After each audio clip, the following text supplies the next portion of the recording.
It's like everybody around me has a Range Rover. Am I the only one missing out? This is what happens when you move to a nice area, man. Everybody's got this crazy nice car, and you're just like, all right, well, here I am. Yo, it's too damn nice out to be working right now.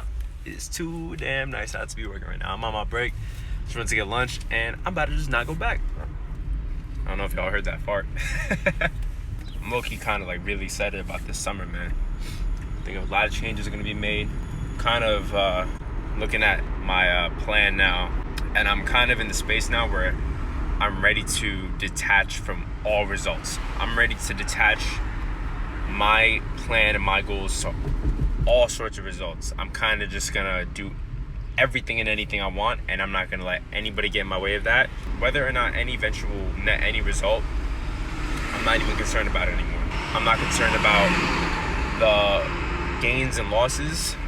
I'm only in it for the love of the game. I'm gonna do exactly what I want to do and just live, man. And just live. Ooh, Bentley, yo. What? That's what I'm talking about.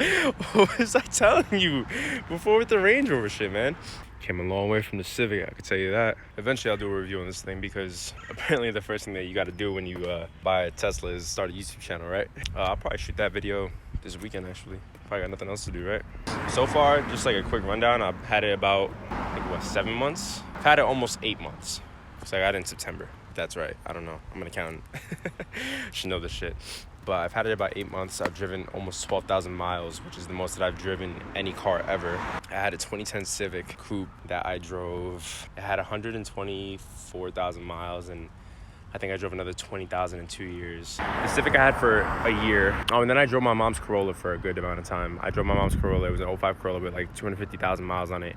That was like the only option that I had. I had no money. I had nothing to drive. Back in 2017, I had that for about like 6 months. Not even, honestly. I really only had that for like 3. Then I had a 2013 Accord Coupe. I want to say it had like 14,000 miles in it, and then I got rid of it at 24,000. That I had for about 7 months.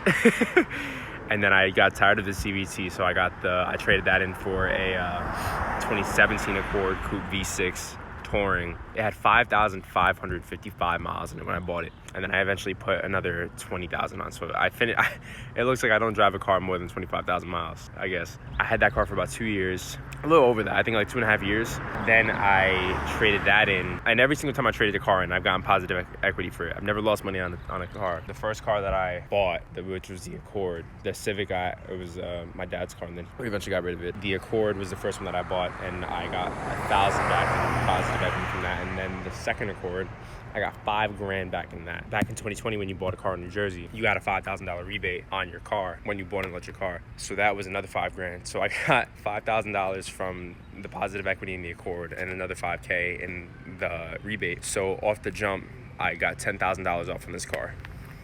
Gotta think. Don't make stupid decisions.